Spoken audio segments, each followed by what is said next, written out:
atrocious in a playoff game? Chandler, go first.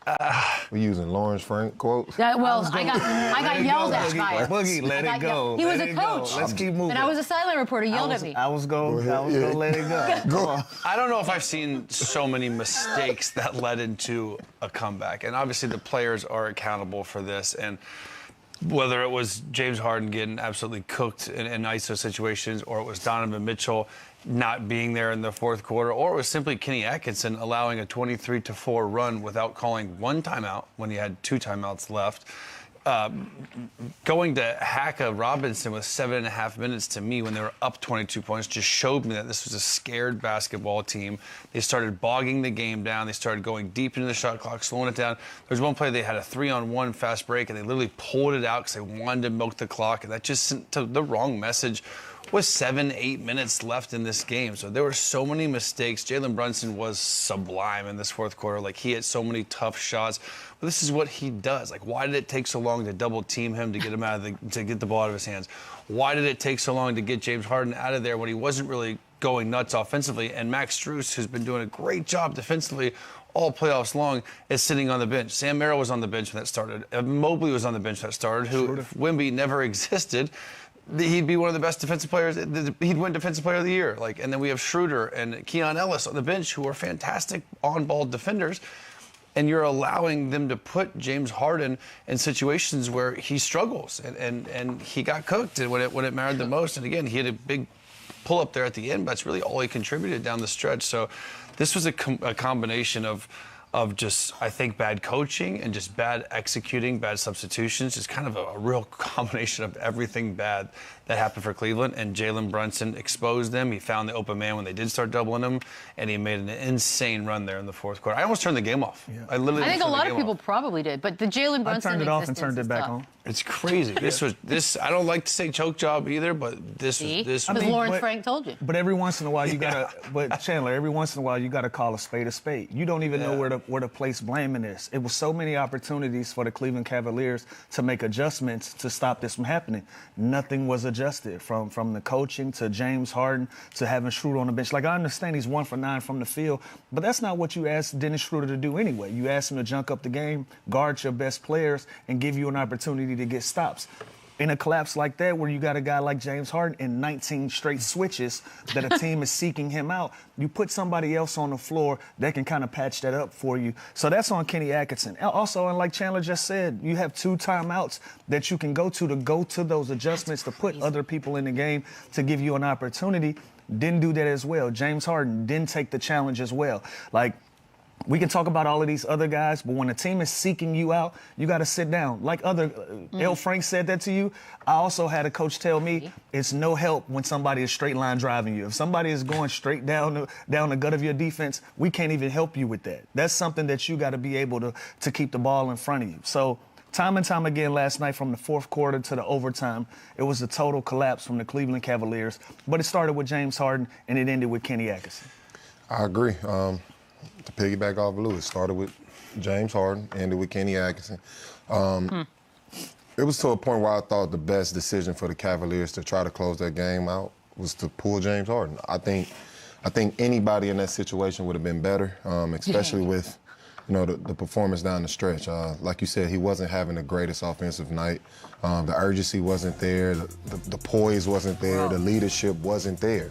So, like I said, I think at that point in the game, anybody would have been a better option to even avoid getting to that overtime situation. And that goes back to coaching as well. I mean, that's a tough decision to make in the moment in a conference finals game, to pull one of your best players. But those type of decisions do fall on coaching, and I think Atkinson should have made the ultimate decision. James Harden should have pulled himself. But there's so many of those. The problem is we're used to this from James Harden on the defensive end, but sometimes, and most of the time, he's so good offensively that you live with this and you deal with this. Last night he was 1 for 8 from the three-point line. He had 6 turnovers, and he was 5 for 16 from the field. Like, he wasn't giving what he usually does offensively. So why am I allowing them to go on this 23-4 run while I leave him in the game? When, again, like Lou said, we got guys like Schroeder who are there to annoy Jalen Brunson and to pick him up 94 feet. Keon Ellis is the same type of guy. Max Strus just did the same thing to Cade Cunningham. and he's on the bench while we need stops. Like, what do you think that is? I don't want to play psychologist here, but like, why do you think that is? Because I think it ends up the math is like a 44-11 44-11 in fourth quarter in overtime. So then why? Is there a loyalty? Is there a hierarchy that James Harden is sort of on this level, so we're not going to embarrass him? Well, I think they're just thinking at that point, even if we just trade baskets, like we're okay. We got a 15-point lead, we got a 17-point lead. But then once they started bogging the game down, they started just milking the clock. Then they stopped doing what that got them the lead, and then they were just giving up points. Like, think about that. Like they were just trying to run out the clock. From the hack of Mitchell. If my coach told me to do that, to stalling out on offense, to play, they were playing keep away. They weren't playing to win. They were playing keep away. They weren't playing to win. They were trying not to lose the basketball. They wanted time to run out. If I'm Mobley and I'm Dean Wade and I'm these guys, I'm like saying, Kenny, like, come, no more hack. Like, we can get stops. Well, Dean Wade shouldn't say that. I'm just saying, Dean Wade can defend Strus. Think about it. Why not? You're up 22 points. Put in Donovan Mitchell, Schroeder, Wade, Strus, and Mobley, and just get stops, and you win the game. You don't need to score anymore. You're up 22 points. Okay, so is there a loyalty thing? Like yes, it can be a loyalty thing, and at the end of the day, that's one of your top two best players on the floor. So yes, you have a certain responsibility to keep him on the floor, especially if you're going to need scoring when a team is making a run. But you also gotta read the room and know the game and say, hey, look, this is not personal. I got to give us an opportunity to get out of here and steal this game one in Madison Square Garden, especially with the way that we played for 3.5 quarters.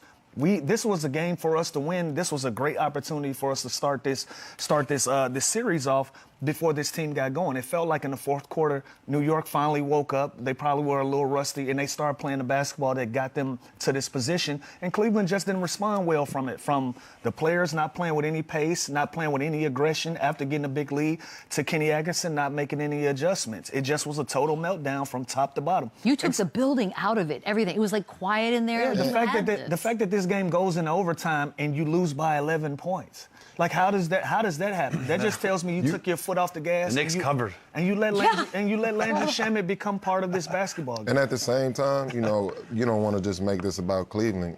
The New York Knicks came in and did their job. But we've seen them. They did this last resilience. year. They showed incredible resiliency throughout this game. It was a point, like you said, where people were walking out, turning the TV off because they thought the game was over.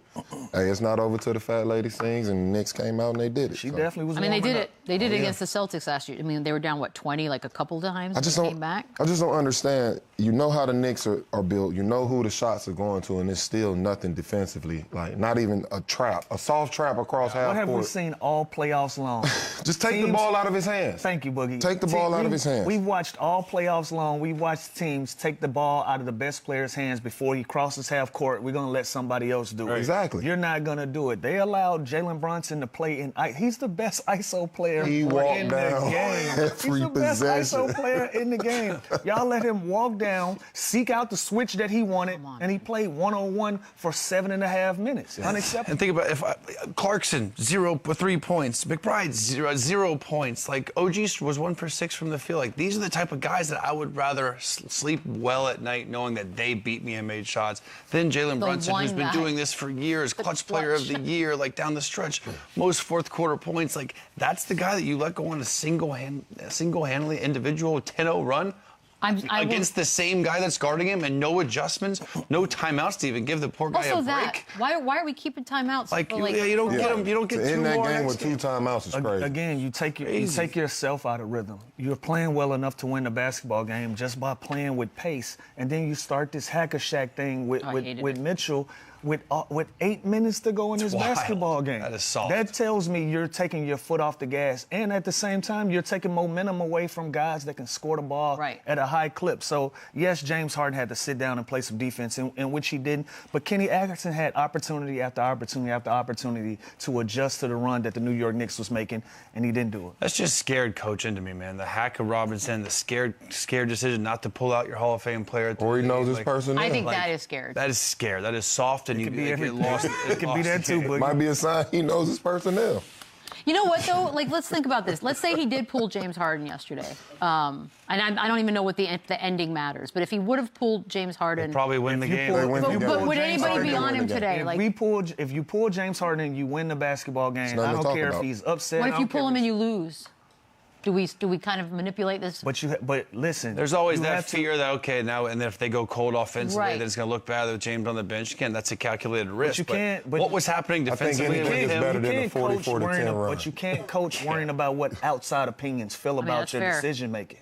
You can't coach that. You can't coach that way. So we can't get inside of his head and wonder what he was thinking. But there was a lot of decisions out there that leave us to believe that this was an opportunity for him to make adjustments, and he didn't. So, again, was it scared coaching? Was it, I trust my guys? Was it loyalty? Don't love that. It feels like all of these things. Those are the questions that need to be answered after a collapse like You this. do, and you realize, like, this kind of a loss, like, there's no. I mean, I was right when I said the Knicks were going to the finals, but this really cements that. Knicks, I knew you could do it. The spirit here is you're crushed. Atkinson's comments after were even more confusing. Oh, you want to get to it? The Kenny ones? Oh, we were unlucky. Yeah, he said, quote, the Cavs got a little unlucky. That's crazy. What is that quote about? And I hate having this conversation. Kenny Atkinson's one of my favorite people in the world. One of my favorite people in the world. He is the person responsible for getting my career back on track. But last night I just hated the optics. I hated the decision making on this, and he got to share the responsibility of anybody that was in charge of any decision making or going out there and competing last night. He's just as responsible as anybody else that didn't get in stops. Yeah. James Harden, anybody else. It's easy for us to sit here and nitpick from our little judgment towers, but like as watching the game, it's just like, geez, man. There were so many decisions that could have been made from everything we just discussed, whether it was the timeouts, the double teaming earlier, the continuing to play fast. Like 8 minutes is eternity. It's forever. Like they weren't unlucky. They were unprepared. That was. Unlucky's a weird word. Unlucky's not it. And then he goes on to say James Harden's been one of his best defenders in the playoff. I think that's what bothered me the most. I'm not riding with that. It's not even about the breakdown. Like those type of things happen within games. But it's more so the urgency, especially from the guy you brought in to be that veteran leader on the team. Like, they brought him in for these type of moments. You know what I mean? So just the urgency throughout that run. Wait, which type of moments? They brought who in for which type? James Harden. For playoff moments? See, I disagree. I feel like that was the curse. Well, let's not forget. Well, they made the conference finals. I get it, but I feel like a lot of people are like, fantastic in Game 6 last series. But you have to understand, like, there is we can't. When last night happened, a lot of sort of naysayers, and by the way, I like James Harden. I root for James Harden to sort of squash this curse. But like last night happened, and you're like, it's the Homer Simpson going back into the bushes. You're like, oh, come on. We're talking about 21 switches. That means 21 possessions. They walked down the court and said, you. So even if you're not going to take them off the court, give them another matchup. Whoever's running in the corner, hey, go guard the guy. Go guard Shamet. Right, and if they're gonna come into a screen, no, but you're gonna send a screen, send a guy up, send somebody up where you can keep your position in the corner, even if you're gonna keep him on the floor, but you don't have him stay in that action. They did, and they gave up the corner three. But I know they did switch him. A lot of times they gave up the corner three. But with Steph or with Luka, even if his man goes into the action, they'll take a guy from the other wing and they'll run him up. Not. Look, it's about him and his urgency. It's nothing else. You can't. I agree, Kenny Atkinson did a lot of things wrong throughout the game, but this has to fall on James and his urgency. Simple as that.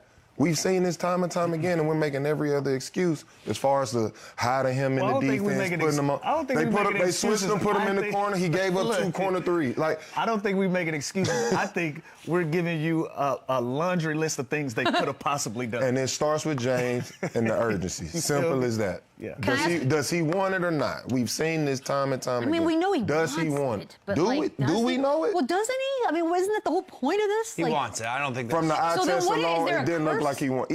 Even after giving... First of all, it's common. He's a bad defender, first of all. So, like, this is well known. That has nothing to do with urgency. That has nothing to do with trying and wanting. You can be a bad defender and still want it. You're speaking to the pace. You're speaking to the body language. You're exactly. Yes. Okay. After when we just watched that highlight, after every clip of him getting scored on, he gets the ball, he kind of just walks it up nonchalant, like, oh,